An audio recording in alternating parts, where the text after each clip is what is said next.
What's going on, everyone? My name is Tyler. Welcome back to the channel. And it's time for more predictions. The Premier League season is finally upon us, and it's time to predict the league table. Last year, I only got 2 predictions right out of 20. So let's try and get remotely close to this number at least. Probably not. Let's just get right into it. 20th, Norwich. Do I even need to explain this? I mean, Norwich fans shouldn't even be angry with this. You all know you're going straight back down. I don't care that you always flirt with 100 points in the championship, because in the Premier League, you are absolutely terrible. Yes, you made some good signings like Billy Gilmore, but you also signed the man responsible for conceding 9 goals in one match. And not to mention that you've lost Emi Buendia, you're probably going to lose Max Aarons at deadline day, and it will be another embarrassing relegation, spelling the end for Daniel Farke. 19th, Watford. What exactly has changed at Watford? Yes, you have your young star, but behind him is a bunch of championship standard players. And this is primarily the same squad that went down 2 years ago, and with most of the league stuffed to the brim with talent, Watford will be in for a very long season, probably going through at least 4 managers. 18th, Southampton.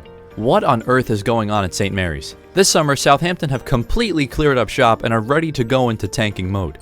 Danny Ings went to Villa Park, Yannick Vestergaard will serve as Wesley Fofana's replacement at Leicester, Man United took all the confidence and defensive morale out of Jan Bednarek, and Tottenham have just put in a bid for James Ward-Prowse, your best player. Ralph Hasenhüttl's on the brink of being sacked. Based on your track record, you're probably going to lose 9-0 again, and Southampton will be relegated from the top flight for the first time since 2005. 17th, Crystal Palace. Patrick Vieira seems like a good replacement for Roy Hodgson, right?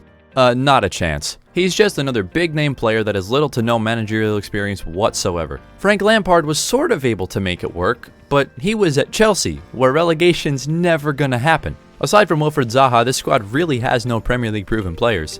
And with the departure of Gary Cahill and Patrick Van Aanholt, they will struggle, but stay up just. 16th, Brentford. Brentford are finally in the Premier League, and they are here to stay. Thomas Frank is building something really special, and I think this team has enough talent and grit to stay up. Ivan Toney will bag double-digit goals and be the key player for the Bees, and they made some decent signings like Christopher Ayer. The future looks bright. 15th, Burnley. Sean Dyche is a fucking magician, and there is no chance that Burnley will go down with him in charge. You also have the human glitch on FIFA between the posts, and Burnley will certainly improve from last year. After flirting with relegation, I honestly think Burnley will be just fine. There's absolutely nothing to worry about, and if Burnley do go down, then I am truly sorry. 14th, Brighton. This is a complete shot in the dark because Brighton are just the ultimate wild card in the Premier League. Yes, they lost Ben White, but that's honestly the least of Graham Potter's concerns, because Lewis Dunk and Adam Webster are both Premier League proven center backs. There are still some things that need to be improved, but I think Brighton will have a decent season. 13th, Wolves. Last year we were all predicting Wolves as one of the surprise teams to qualify for Europe. They instead have ruined every single chance of Europe they could have had. It's great that Raul Jimenez is back after his head injury, but it's very unlikely that he will even be remotely close to his usual self. Their squad is downgraded overall, and with Nuno gone, I think Wolves are going to have a pretty difficult season. 12th, Newcastle. Steve Bruce is a quality Premier League manager. No matter how shit Newcastle perform, even at their worst, they just will never get relegated. But Newcastle's honestly been improving their squad gradually over the past few years. If Callum Wilson and Alan St. Maximin can stay healthy, they can light up the score sheet, and if they can land Joe Willock to a permanent deal, then they'll be in good shape. 11th, Everton.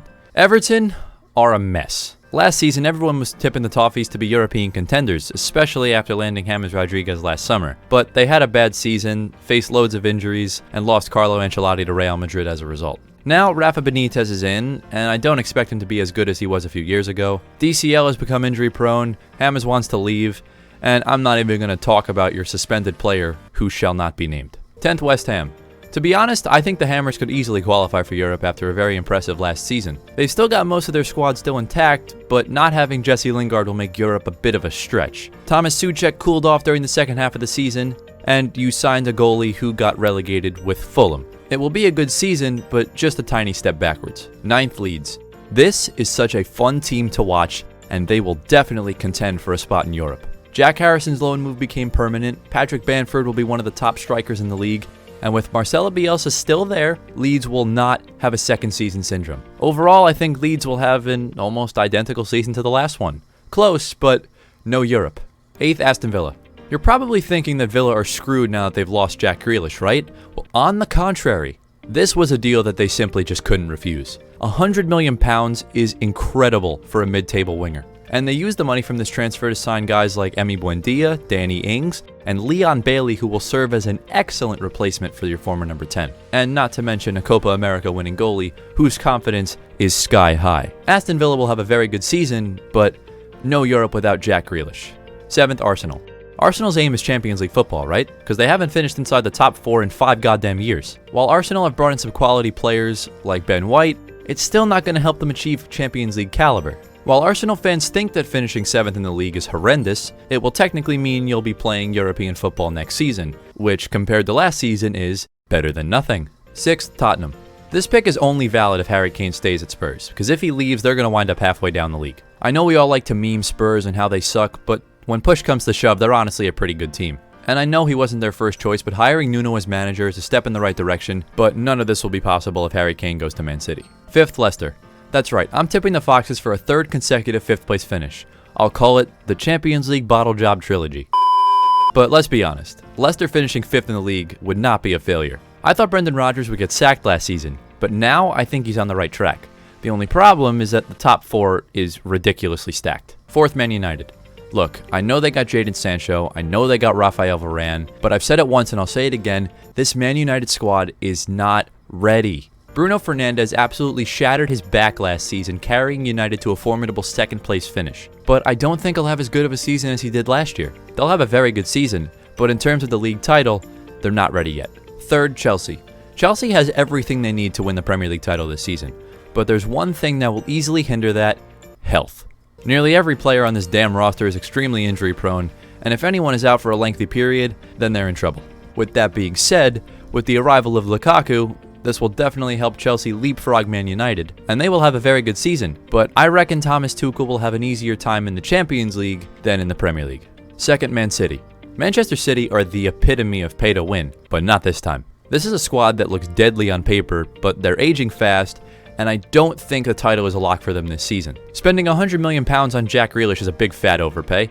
KDB is constantly injured, and it will be hard to solely rely on Ruben Diaz to carry the defense every single week. Since they won the league last year, they lost the Champions League final, and they've sort of taken their foot off the gas, and I think that'll be a vital mistake. 1st, Liverpool. Will Liverpool win the title this season?